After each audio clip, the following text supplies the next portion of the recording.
Cinema ತುಂಬ ಚೆನ್ನಾಗೈತೆ.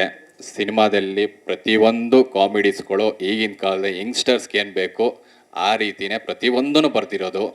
ಮತ್ತು ಎಕ್ಸ್ಪೆಷಲಿ ಕ್ಲೈಮ್ಯಾಕ್ಸ್ ಸೀನ್ ಮಾತ್ರ ಎಕ್ಸ್ಟ್ರಾಡಿನರಿಯಾಗಿ ಬಂದೈತೆ. ಎಕ್ಸ್ಪೆಷಲಿ ರೈನಿಂಗಲ್ಲಿ ಎಫೆಕ್ಟಲ್ಲಿ ನಾವು ಮಾಡಿರೋದು. ಸೊ ಅದಂತೂ ನೆಕ್ಸ್ಟ್ ಲೆವೆಲ್ಲು. ಲಾಸ್ಟ್ 10 ಮಿನಿಟ್ಸ್ ಏನೈತೆ ಸಿನಿಮಾ, ಸೊ ಅದು ನೆಕ್ಸ್ಟ್ ಲೆವೆಲಲ್ಲಿ ಐತೆ. ದಯವಿಟ್ಟು ಎಲ್ಲರೂ ಬಂದು ಸಿನಿಮಾ ಥಿಯೇಟ್ರಿಗೆ ನೋಡಿ. ಈವನ್ ಇಂಟರ್ವಲ್ಲು ಇಕ್ಕಿರೋದು ಒಂದಕ್ಕೆ, ಪ್ರತಿಯೊಂದು ಒಬ್ಬರು ಲೈಫಲ್ಲೂ ಇಂಟರ್ವಲ್ ಅನ್ನೋದು ಬಂದೇ ಬರುತ್ತೆ. ಆ ಟೈಮಿಂದ ನೆಕ್ಸ್ಟು ಚೇಂಜ್ ಓವರ್ ಆಗಿರುತ್ತೆ. ಎಲ್ಲ ಕಂಪ್ಲೀಟ್ ಆದಮೇಲೆ ನನಗೆ ಆರ್ಟಿಸ್ಟ್ ಹುಡುಕ್ಬೇಕಾದ್ರೆ, ಟೆಕ್ನಿಷಿಯನ್ಸ್ ಹುಡುಕ್ಬೇಕಾದ್ರೆ ಎಲ್ಲೂ ನನಗೇನು ಭಯನೂ ಆಗಿಲ್ಲ, ನರ್ವಸ್ಸು ಆಗಿಲ್ಲ. ಬಟ್ ಇದೊಂದು ಔಟ್ಪುಟ್ ಬಂದಾದ್ಮೇಲೆ ಇದನ್ನ ಜನಗಳಿಗೆ ತಲುಪಿಸ್ಬೇಕಲ್ಲ, ಅದೆಂಗೆ ಅನ್ನೋದು ನನಗೆ ಗೊತ್ತಿಲ್ಲ. ಯಾಕಂದರೆ ಇದನ್ನೆಲ್ಲ ನಾವು ಕುತ್ಕೊಂಡು ರೂಮಲ್ಲಿ ಬರೆದಿದ್ದು, ಅಲ್ಲೇ ಫ್ರೆಂಡ್ಸ್ ಹತ್ರ ಡಿಸ್ಕಸ್ ಮಾಡಿ ಆರ್ಟಿಸ್ಟ್ ಹುಡ್ಕೋದು ಪ್ರತಿಯೊಂದು, ಇದನ್ನು ತಲುಪಿಸೋ ವಿಚಾರದಲ್ಲಿ ತುಂಬ ಭಯಪಟ್ಟಿದ್ದೀನಿ. ಅದಕ್ಕೆ ಧೈರ್ಯ ಹೇಳೋದಕ್ಕೆ ನೀವೆಲ್ಲ ಬಂದಿದ್ದೀರಾ ಅಂತ ಅನ್ಕೊತೀನಿ. ದಯವಿಟ್ಟು ನೀವೆಲ್ಲರೂ ಕೂಡ ನಮ್ಮ ಸಿನಿಮಾ ಬಗ್ಗೆ ಒಂದಷ್ಟು ಪೋಸ್ಟ್ಗಳನ್ನ ಮಾಡಿ ಒಂದಷ್ಟು ಜನಕ್ಕೆ ತಲುಪಿಸ್ಕೊಟ್ರೆ ತುಂಬ ಉಪಯೋಗ ಆಗುತ್ತೆ. ಒಬ್ಬ ಮಿಡಲ್ ಕ್ಲಾಸ್ ಹುಡುಗ ಕನಸುಗಳು ಕಂಡುಕೊಂಡು ರಂಗಭೂಮಿಲಿ ಒಬ್ಬ ಕಲಾವಿದನಾಗಿ ಗುರುತಿಸ್ಕೊಂಡು ಸೀರಿಯಲ್ಸ್ಗಳು ಮಾಡ್ತಾ ಕೊನೆಯದಾಗಿ ಬಂದು ನಿಲ್ಲೋದೆ ಸಿನಿಮಾ ಮಾಡಬೇಕು ಅಂತ.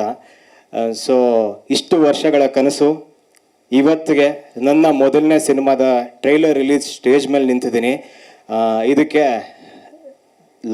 ಲಾಸ್ಟ್ ಬಟ್ ನಾಟ್ ಲೀಸ್ಟ್ ನನಗೆ ನಾನು ಬೆನ್ನು ತಟ್ಕೊಂಡು ಥ್ಯಾಂಕ್ಸ್ ಹೇಳ್ಕೊಡೋದಕ್ಕೆ ಇಷ್ಟಪಡ್ತೀನಿ. ಈ ಪಾತ್ರ ನನಗೆ ಹೇಗೆ ಸಿಕ್ತು ಅಂತ ಹೇಳಿದ್ರೆ, ನಾನು ಆಡಿಷನ್ಸ್ಗೆ ಅಂತ ಫಸ್ಟ್ ಬಂದಾಗ ಸುಕೇಶ್ ಸರ್ ನನಗೆ 2 ಪೇಜ್ ಆಫ್ ಡೈಲಾಗ್ಸ್ ಕೊಟ್ಟರು.